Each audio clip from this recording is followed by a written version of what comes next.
Amino acid sequence determines tertiary structure. The tertiary structure of a globular protein is determined by its amino acid sequence. हाँ, तो जो भी tertiary structure होता है, primary structure और secondary structure, हमारा जो प्राइमरी स्ट्रक्चर है वो जब बहुत सारे जुड़ते हैं तो वो सेकेंडरी स्ट्रक्चर बनाते हैं।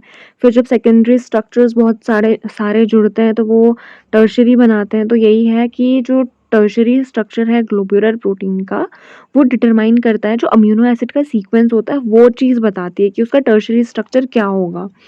The most important proof of this came from experiments showing that denaturation of some protein is reversible. तो हाँ ठीक है, इट्स ईजी कि एक ये जो सब यूनिट्स हैं, मतलब जो भी सब यूनिट्स हैं प्रोटीन की, वो क्या बना रही हैं, वो ग्लोब्यूलर प्रोटीन, मतलब ग्लोब्यूलर प्रोटीन क्या होता है, छोटी छोटी यूनिट्स है जो मिलके बनता है प्रोटीन। तो बहुत सारे ऐसे एक्सपेरिमेंट्स थे जिनमें ये पता चल गया हमें कि जो मतलब जो प्रोटीन है, पहले वो जब डीनेचर हो रहा है, डीनेचर में क्या होता है, वो उसका जो मतलब जो ओरिजिनल फॉर्म होती है ना, वो उससे डीनेचर हो जाता है। जैसे कि हम एग बॉईल करते हैं तो उसमें डीनेचुरेशन हो जाता है प्रोटीन का। तो वो उस चीज़ को हम रिवर्स कर सकते हैं, सारे प्रोटीन्स में नहीं, कुछ एक्सपेरिमेंट्स में ऐसा हुआ है। Certain lobular proteins denatured by heat. कुछ ऐसे प्रोटीन्स होते हैं, अब डीनेचरेशन की ना टेक्निक्स होती हैं अलग अलग, जैसे कि हम if we take example of egg again, तो उसको हम हीट करके डीनेचर कर सकते हैं।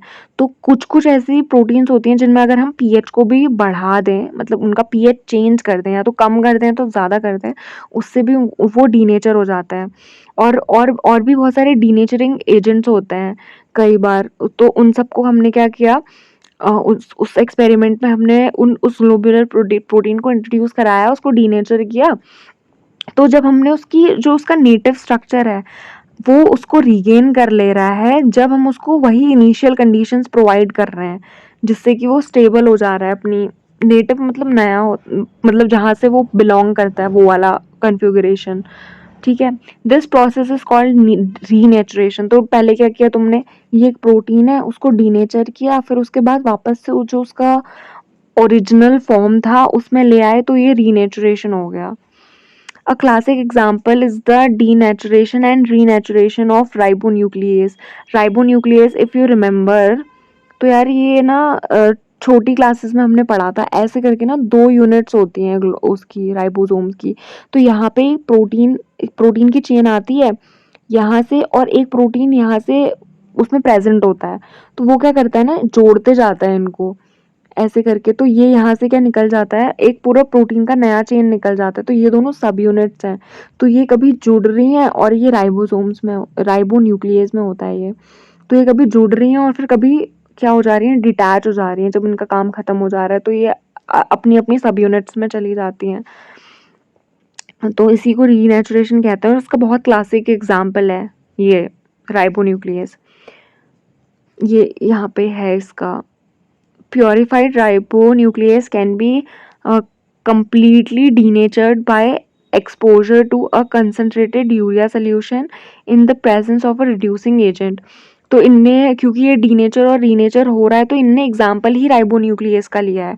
तो राइबोन्यूक्लियस को जब हम कंसनट्रेटेड यूरिया के सोल्यूशन में डालते हैं, ये एक्सपेरिमेंट होता भी है कि हमने क्या लिया, एक राइबोन्यूक्लियस प्रोटीन को हम वो करते हैं, एक्सट्रैक्ट करते हैं, और फिर हमने उसको यूरिया सोल्यूशन में जब डाला और कुछ रिड्यूसिंग एजेंट्स डालते हैं, तो वो जब एक्सपोजर में आता है ना, तो वो डीनेचर हो जाता है। और फिर देखते हैं कि वो रीनेचर हुआ या नहीं हुआ।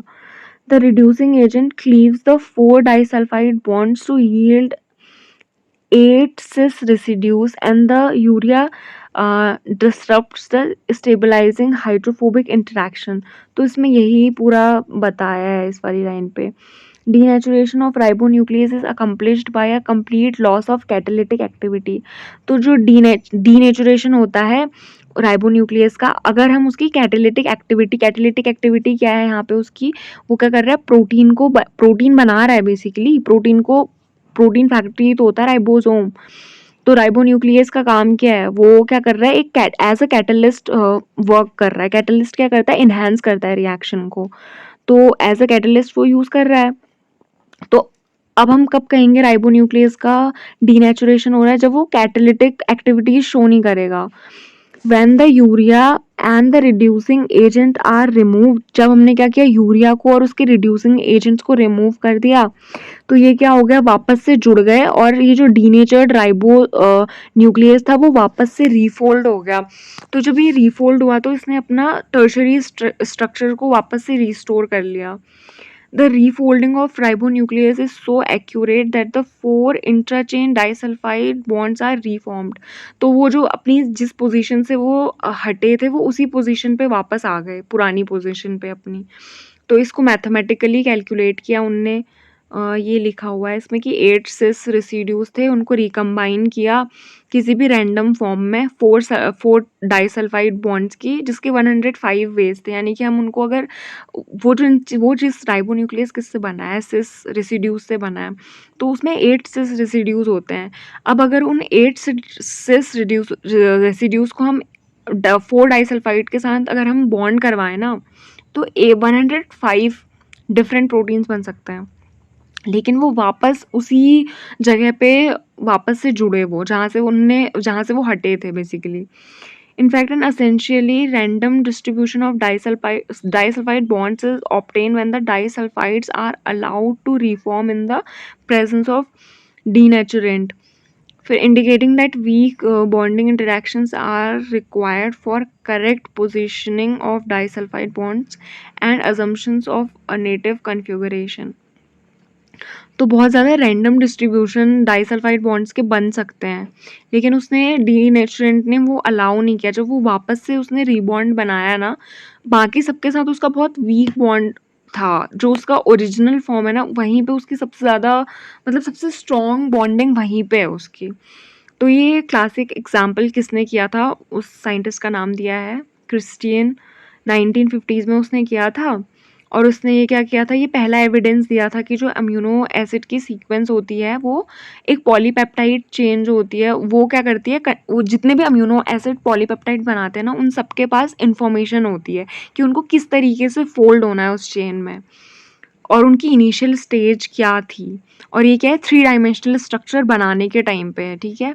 Letter similar results were obtained using chemical synthesized catalytically active ribonuclease. उसके बाद उन्होंने एक सिमिलर एक्सपेरिमेंट किया, उन्होंने किस पे किया, जो एक्टिव राइबोन्यूक्लियस था उसके ऊपर किया।